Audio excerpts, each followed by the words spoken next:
Bonjour et bienvenue à ce tutoriel où nous allons voir comment produire un rapport de codification, soit pour un node avec tous les documents ou pour un document avec tous les nodes.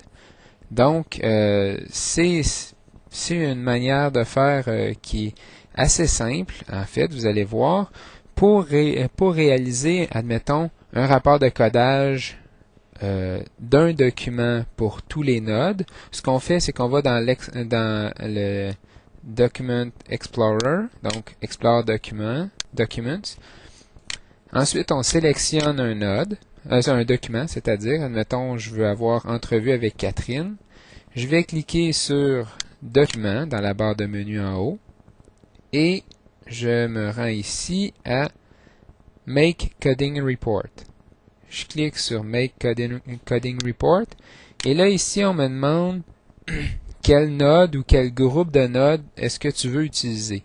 Là par défaut NVivo me propose All Nodes, c'est-à-dire tous les nodes, mais je peux sélectionner ici, je pourrais choisir admettons juste les free nodes ou un ou l'autre de ces nodes là.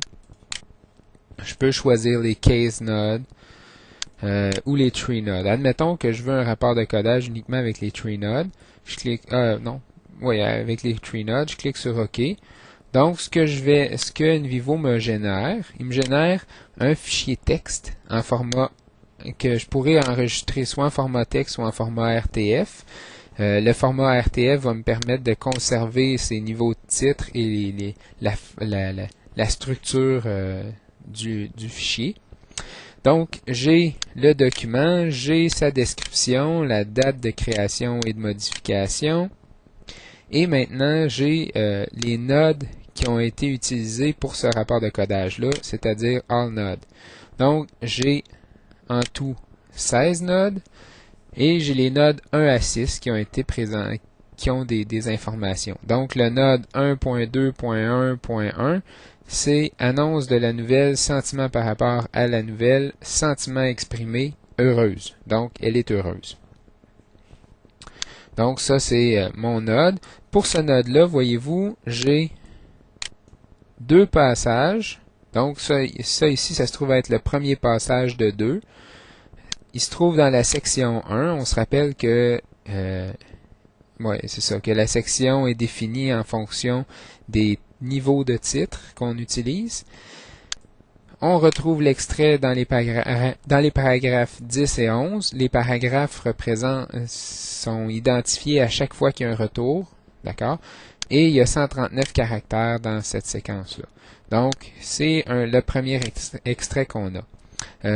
Quand j'ai généré le rapport de codage, NVivo m'a demandé est-ce que tu veux que je marque les numéros de ligne, les numéros de paragraphe plutôt. Donc j'ai conservé ce choix-là qui était par défaut, puis il me l'a inséré.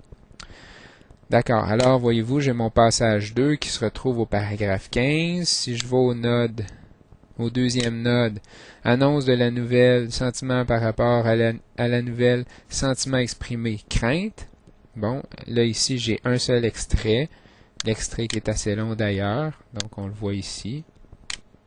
Donc c'est ça, c'est le rapport de codage que ça me donne. Voyez-vous, ça me donne un rapport là, ce qui pourrait être beaucoup plus long dépendant du nombre de la grosseur de l'entrevue, du nombre d'extraits codés dans cette entrevue-là, puis tout ça. Il y a possibilité pour moi de l'enregistrer, soit, comme je vous disais, en format RTF ou en format texte. Je vous suggère, encore une fois, comme je l'ai déjà dit plus tôt dans un autre tutoriel, d'enregistrer vos rapports de codage ou des documents comme ceux-là qui sont pour utilisation rapide, là, puis que vous n'avez pas nécessairement besoin de garder dans QSR. Je vous encourage à les sauvegarder, à les enregistrer sous le bureau. C'est plus facile à retrouver, là, donc vous l'enregistrez directement sur le bureau, puis ensuite de ça, vous pouvez aller le récupérer pour le travailler à l'aide de Word, de Microsoft Word ou d'un autre logiciel de traitement de texte. Donc je ne veux pas enregistrer, je peux imprimer. Je pourrais créer aussi un nouveau document, un nouveau fichier parce que, bon, ça ici, ça se trouve à être le text editor, c'est un peu comme un traitement de texte dans NVivo. Donc, il y a ça. Je peux modifier également la police de caractère qui est présentée dans le texte. Je peux agrandir, réduire le texte. Et je peux changer la couleur, puis ensuite la formulation, la façon qui est structurée. Donc, c'est en gros les possibilités que j'ai. Non, je ne veux pas sauvegarder ça. Donc, il y a possibilité de cette façon-là de sortir un rapport de codage pour chacun des documents, pour tous les nodes, admettons, ou pour un certain nombre de nodes ou un certain groupe de nodes. C'est une voie qui peut être intéressante, mais pour être franc avec vous, jusqu'à maintenant, le rapport de document, le rapport de codage d'un document ne m'a pas été utile personnellement. Là où j'ai pu me servir des rapports de codage, c'est dans les rapports de codage de nodes. Parce que si on veut, admettons, générer un rapport de codage où on va retrouver pour l'ensemble du projet tous les nodes, tous les extraits qui ont été codés dans tous les documents pour tous les nodes, bon, au départ, on utilisait la fonction node ici, mais vous allez voir que ça peut être assez long. Donc, pour réaliser un rapport de codage de nodes, ce que j'ai simplement à faire, c'est d'aller sur l'explorateur de node, le Node Explorer, et là, je sélectionne mon node, un premier node avec duquel je veux générer un rapport de codage. Ici, c'est description du sujet, admettons. Je m'en vais dans Node, Make Coding Report. Bon, ici, on me demande de choisir les documents qui vont être codés. Moi, je veux avoir tous les documents ici. Donc, je vais sélectionner All Documents. Je clique sur OK. Donc, je vais avoir les trois, en ce moment, j'ai 3 documents dans mon projet, je vais avoir les 3 documents.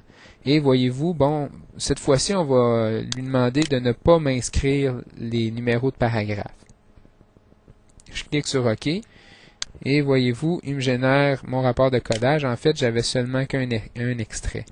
Donc, là, ce qui arrive, c'est que de cette manière-là, je peux avoir pour chacun des nodes, ou pour un certain nombre de nodes, un certain regroupement de nodes, je pourrais avoir des rapports de codage de certains documents. Donc, c'est en gros la façon de faire. Je ne sauvegarde pas, non. C'est en gros la façon de faire pour générer des rapports de codage de base. Le prochain tutoriel est plus complexe. Sauf qu'il vous présente comment, un peu, si on veut, excusez-moi l'anglicisme, mais bypasser le système, donc bypasser les problèmes de configuration de NVivo en générant des rapports de codage de tous les nodes avec tous les documents. En fait, quand on fait ça, on force NVivo, on l'oblige à utiliser une structure. Je vous remercie beaucoup.